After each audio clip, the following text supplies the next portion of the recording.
correct? We're good? Okay, thank you.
He's on our way, folks.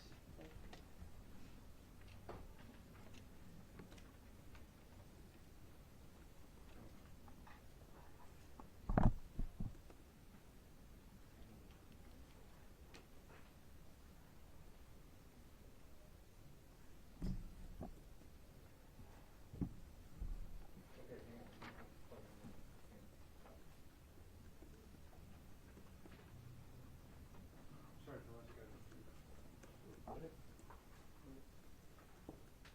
Excuse me. Sorry.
Tall guys in back.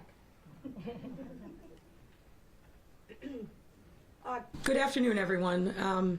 Let me start with some news that was breaking just as we were walking in, and explains why Superintendent Brown is not with us at this moment. He was here in City Hall and had to leave. We've just learned that there's been a shooting involving a Chicago police officer. We have very little information at this point. We'll update you, and CPD will update you as we get more information about that. We're here this afternoon to bring you all up to date on what's happened with our city departments with the vaccine registration requirement. And as you can see, I'm joined by other leaders and representatives from nearly all of our city departments to give this important update. I'm pleased to announce that as of today, 13 of 35 city departments are at 100% registration on the vaccine portal, and 29 of 35 are above 95%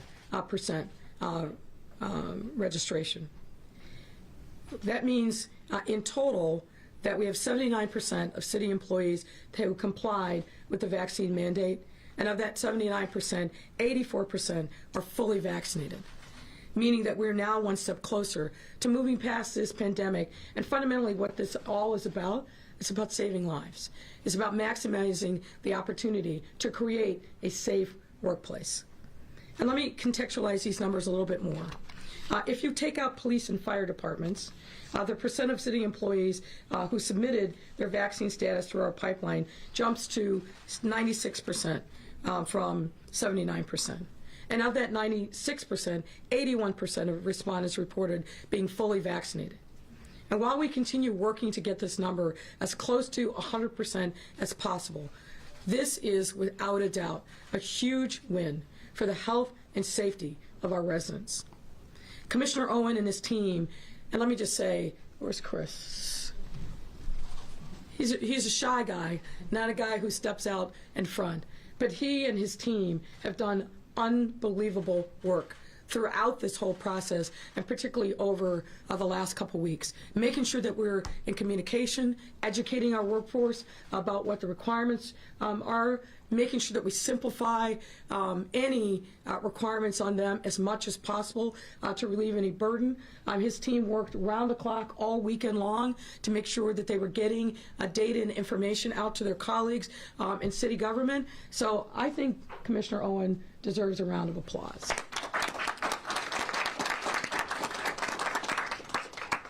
So he and his team are going to continue to work to clean data to share with all of you as soon as possible.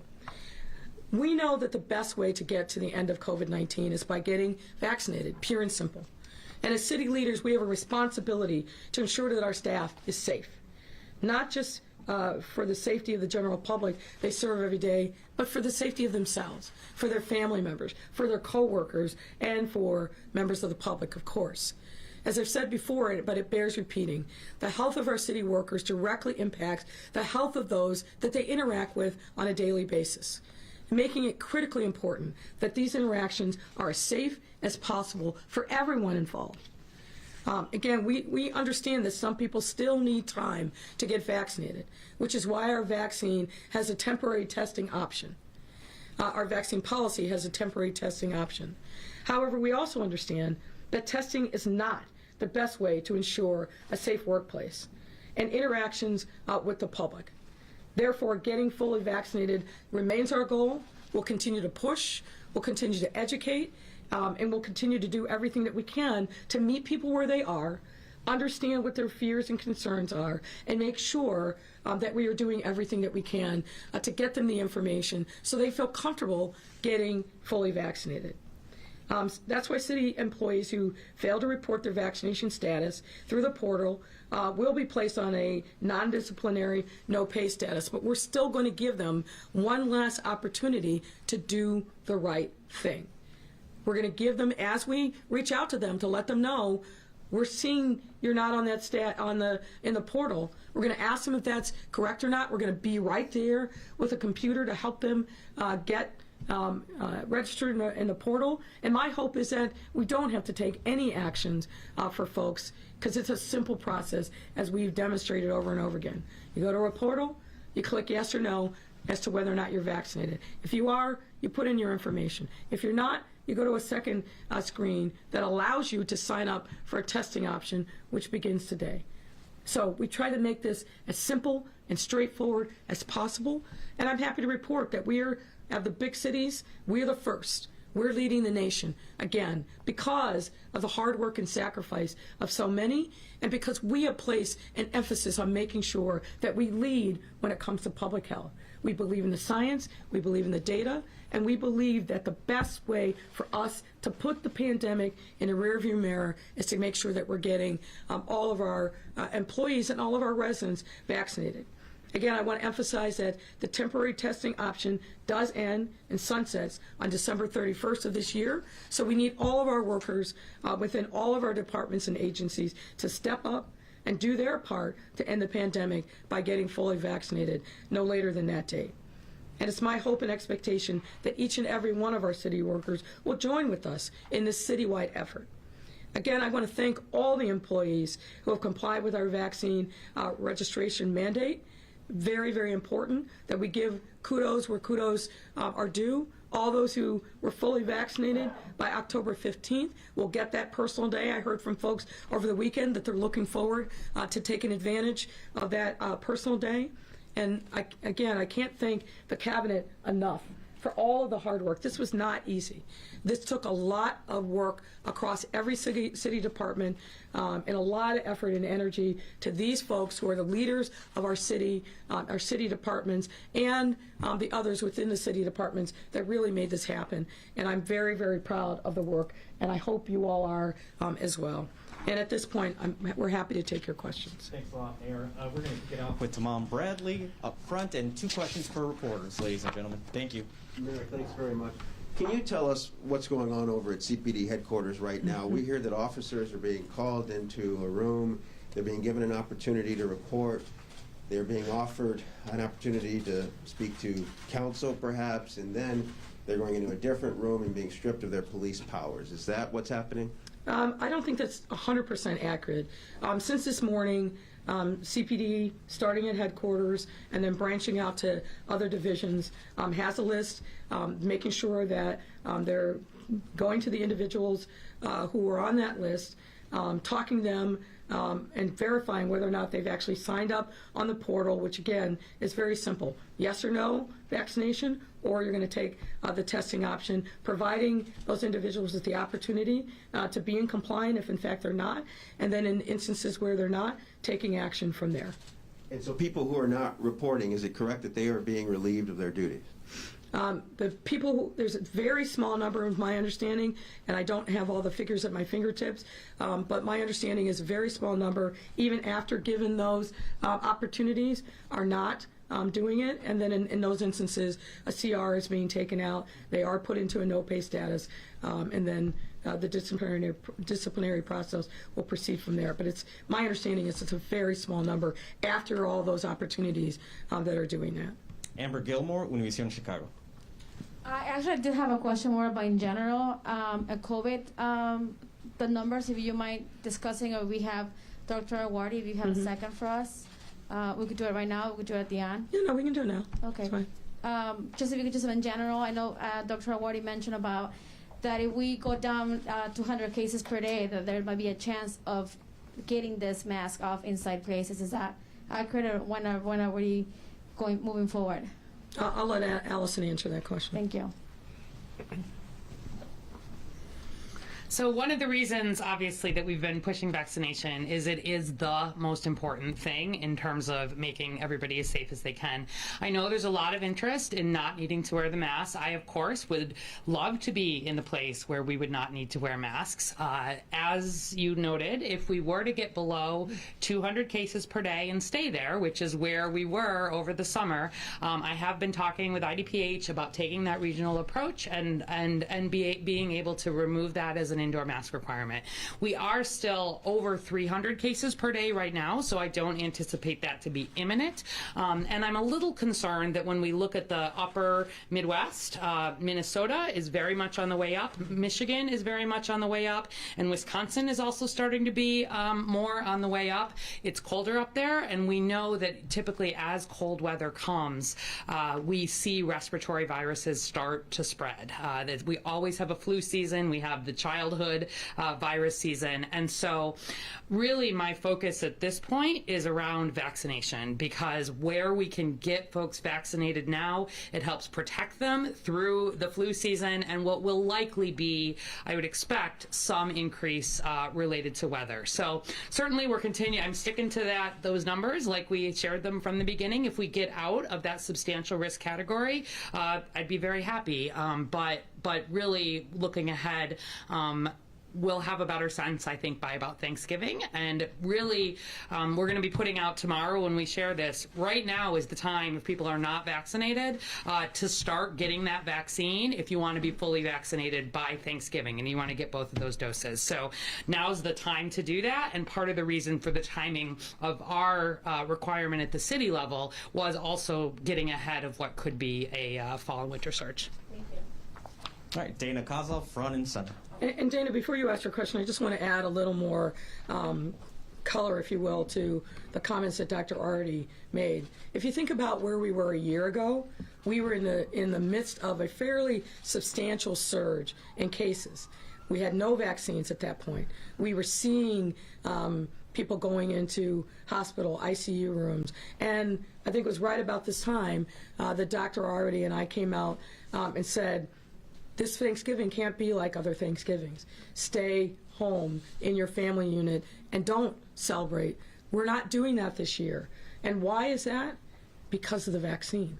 Because we've seen so many people across our city and really across our country get the vaccine. It's made a world of difference. We're not out of the woods yet by a long shot, but we're getting there because of the vaccine. Go ahead, Dana. Mayor, you are saying you understand it's a very small number of Chicago police officers who are being placed on no-pay status. We are being told by some that it could be dozens or a couple hundred officers.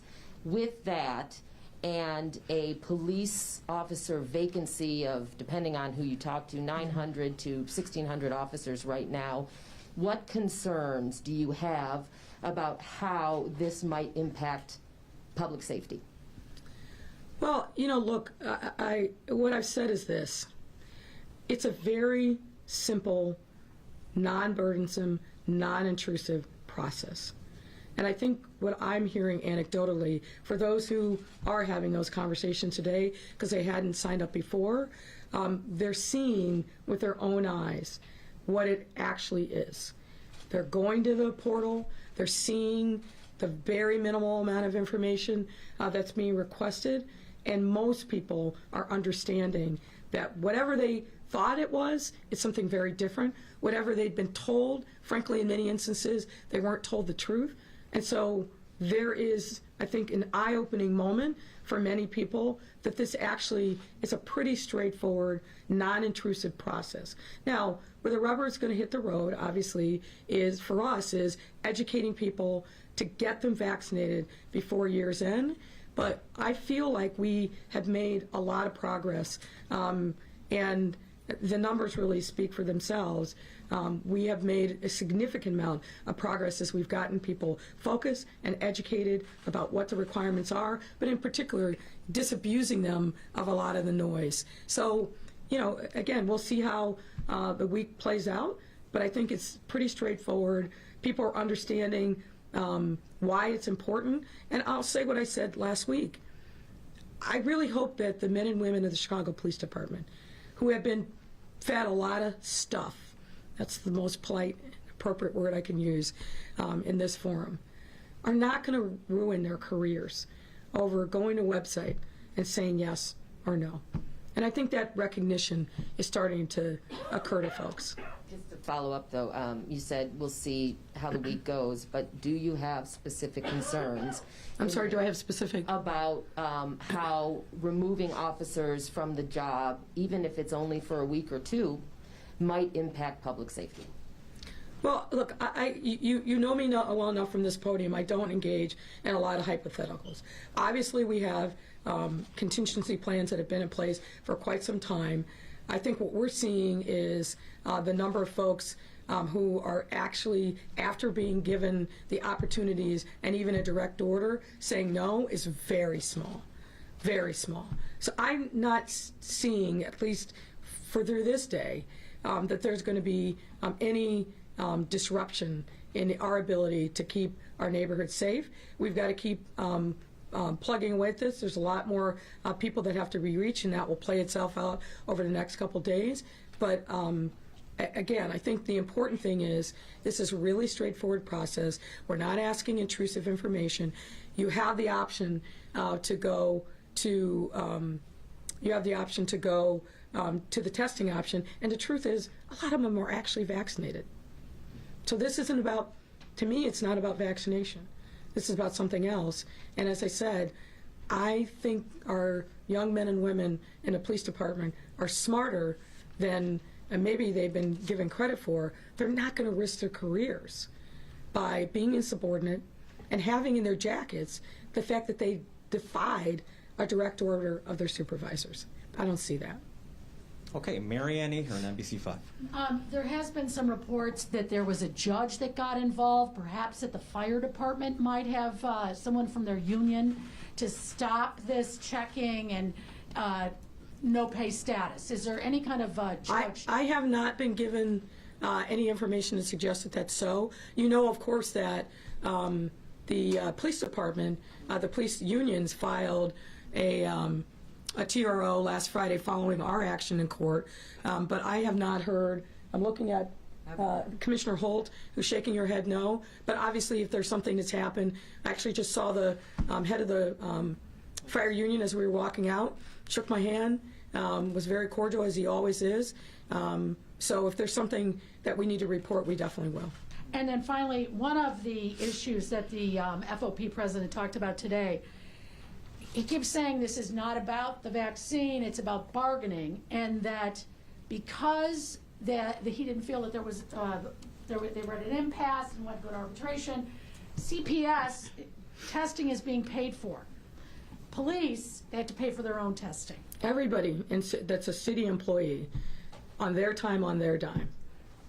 Everybody that's a city employee, obviously CPS is its own system, but everybody who's a city employee, we're not singling out any department, certainly not the police department. Anybody who opts for the testing option, and we've been very clear with every union since August that testing, once we put it on the table, it's on their time and their dime. It's okay, Asha. So it's not something that's unique to the police department. Every single department. But CPS is separate. CPS does not have... CPS is a separate entity. They're not a city department, so we don't control, obviously, what goes on over there, and they've worked out an arrangement with the CTU and the other unions that represent the CPS employees. All right, Megan Hickey, CBS. Also CPS related, we've gotten a couple complaints from teachers who've said that they were planning to get tested on a certain day, and when they reported to the nurse's office, there weren't enough testing supplies. Wondering if your office was aware of that, if there's a supply issue. I'm not aware of that being an issue at all, and frankly, there's testing resources all over the city, and they can either go to the testing at their local school, or they can go to a number of other testing options, whatever is most convenient for them. But testing is still very widely available, so there should not be any issues, and I haven't heard that trickle up to my level that there's an issue regarding testing availability. Viviana Avila from Univision Network. Hello. There has been any effort from the mayor's office and the police union to talk about this vaccine mandate? is there any effort to sit down and talk about this vaccine? Oh, I mean, we've been talking to the police union since August. So I think Marianne may have raised the issue. There's allegations by the union that we haven't bargained in good faith, that they haven't had sufficient time. That's just simply not true. If you look at the papers that we filed in court, we detailed literally every meeting and all the efforts that we made. There were some weeks where we didn't meet, but not for lack of effort on our part. We were trying to consistently bring the unions to the table for a whole host of reasons, not the least of which is we wanted to be able to make progress.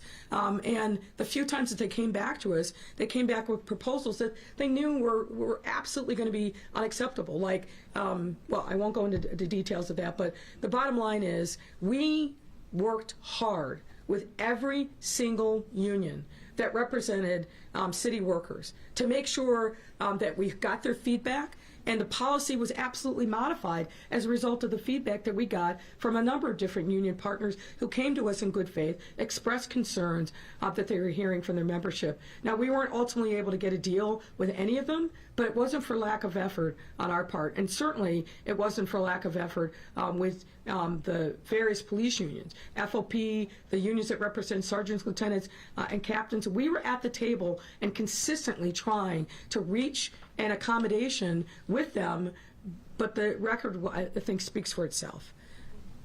All right, Mariah Wolfo from WBZ, last reporter of the day. Yep.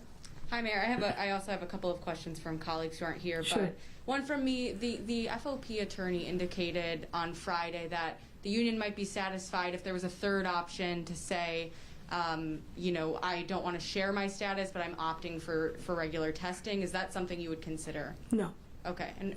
Look, we've been at this since August. Mm-hmm. We gave them every opportunity to come to the table. And candidly, the FOP tried to, those of you who are old enough to remember the term rope-a-dope from, I think, Muhammad Ali boxing, they tried to rope-a-dope us. They didn't come to the table. We need more information. We don't have time. We need to consume the information. You know, look, we get what the game is. But the bottom line is, like with every other union, 39 of which, or 38 I should say, that represent city employees. We sat down at the table, we tried to understand what their issues were, but no one can say that we didn't bargain in good faith with absolutely every single unit that was at the table, FOP and the other police unions as well. We tried mightily, because it's obviously better if we can reach some kind of common ground. But you're going to negotiate, and once we bring you to court, that's not the way to get things done. Okay, thank you. And then from the Daily Line, last week Alderman introduced 8 budget amendments, including proposals to cut vacant police positions, reopen mental health clinics, and end the city's contract with ShotSpotter. Do you see room for movement on any of those items, or are you going to push to keep your budget proposal as is? Well, I haven't had an opportunity to digest them because they were literally coming in up till Friday. But as always, we work in good faith of the members of City Council to see where we can reach some common ground if possible. So we'll evaluate those, reach out to, and we've already started that process of reaching out to the sponsors of the various amendments, and where we can reach some common ground, we will. But the most important thing is we got to move forward. We got a lot of people across the city that have significant needs that we've got to meet now and in the future. Okay. And then 2 questions from A.D. Quigg at Cranes. Inspector General Joe Ferguson was extremely critical of your administration on his way out the door, saying the Who was that? Inspector General Joe Ferguson. Who? Former Inspector General Joe Ferguson was extremely critical of your administration on his way out the door, saying the competencies simply aren't there in this administration. As someone who ran for election on a platform of good governance and reform, what's your response? Well, I think my record speaks for itself. What we're focused on is making sure that we get a new, strong, independent Inspector General who understands the importance of staying in their lane, but importantly, making sure that they're true to the mandate, getting investigations done in a timely fashion, because if we've got issues and challenges, we need to be able to address them now and not years and years and years after the fact. So I'm looking forward to the future. I'm not going to worry about somebody out the door who's saying whatever they're saying. Okay, last question. Can you tell us anything else about this group you're forming to look at the future of Soldier Field? Who will be on it, and are they looking at a post-Bears future, adaptations to help them stay, or some mix of both? Yeah, we'll be making an announcement later this week about who the members of that group are. But as I said to you, this whole conversation around Soldier Field has really led me for months now to think about how is it not only that we maximize the fan experience at Soldier Field, but really thinking about that campus from Shed down to McCormick Place and making sure that we are taking advantage of every opportunity there, consistent with the law, and obviously we'll be engaging with Friends of the Park because they're an important stakeholder here. But I think there's lots of opportunities for us. We're going to look at what other cities in similar situations have been able to do over legacy stadiums, and I just think that there's a lot more opportunities. I was there yesterday. I won't talk about the result and my feelings about Aaron Rodgers, but we can reserve that for another day. But I do think that there's a lot that we can do to really maximize the experience for fans, both in terms of traffic management, dining opportunities. I don't think it makes sense to me that we've got this incredible asset of Soldier Field that is a very sought-after venue, but we see that from August to January is locked up primarily around Bears-related activities, but the rest of the year, there's not much going on there. And I also think that we've got to provide some dining opportunities on that campus so that families have more options than very high-priced chicken fingers within the cafeterias at the various museums. I just think there's a lot that we can think about and do. And obviously the Bears are going to be part of that conversation. We continue our discussions with them. But it's a bigger issue than whether the Bears stay or go, as far as I'm concerned.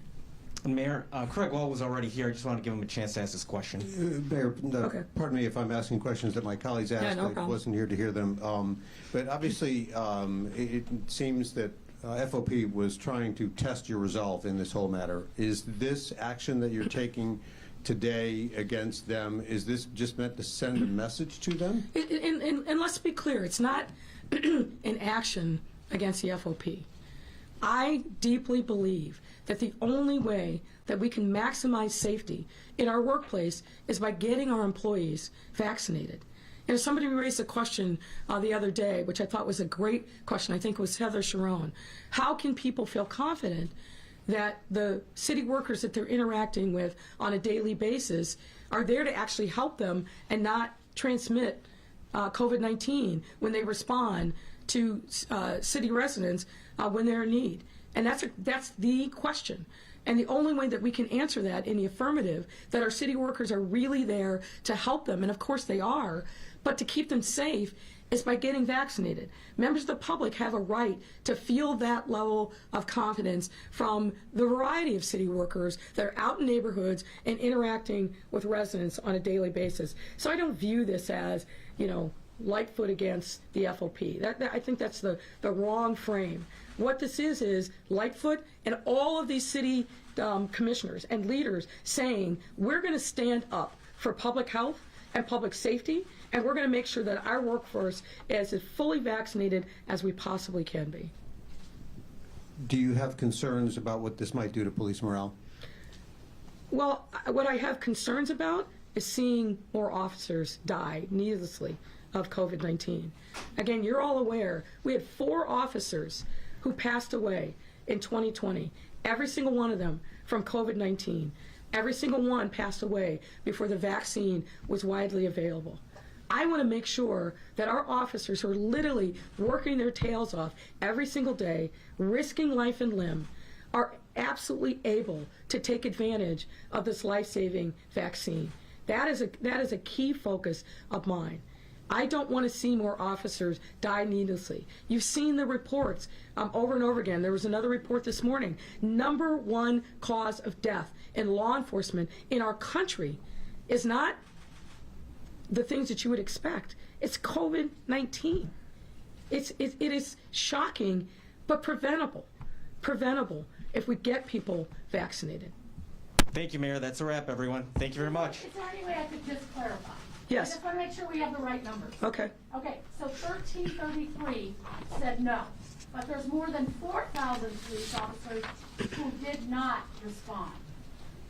So you still, you have to go through more than 4,000 officers, correct? I don't know that that's the right number. Chris, do we have an updated number for that? Okay, I'm sorry about that. I don't want to report the wrong thing. Hold on, let me just check my cheat sheet here. 1,453.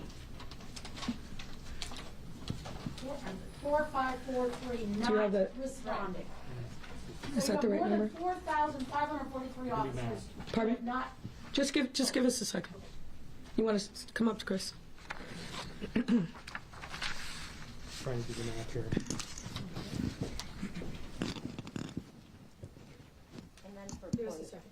Say again. point of clarification too, is this no pay status happening in all city departments where people are? Yeah. Yeah. Still need to report. Pardon me? 4,543 still need to report. 4,543 still need a report. Okay, so that's still high. Is that police and civilian? Or? That's the entire department. Yeah, that's police and civilian. We'll get you a breakdown of what that number is for just, I'm assuming what you're most concerned about is just the sworn.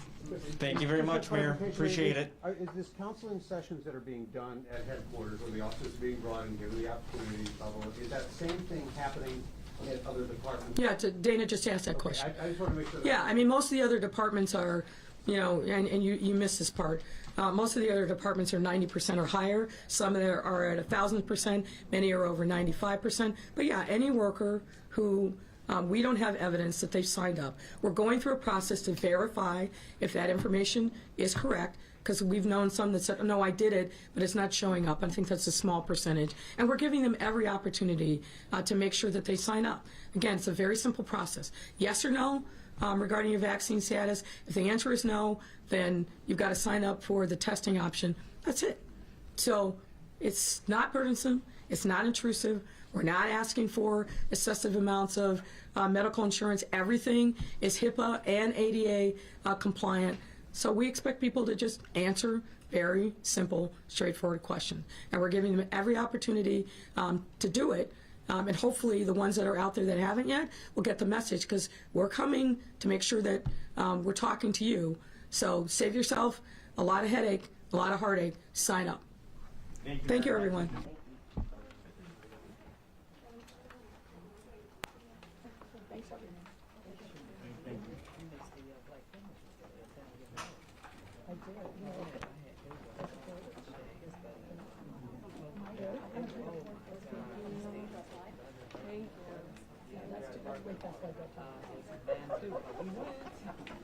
That was 2 years in the making.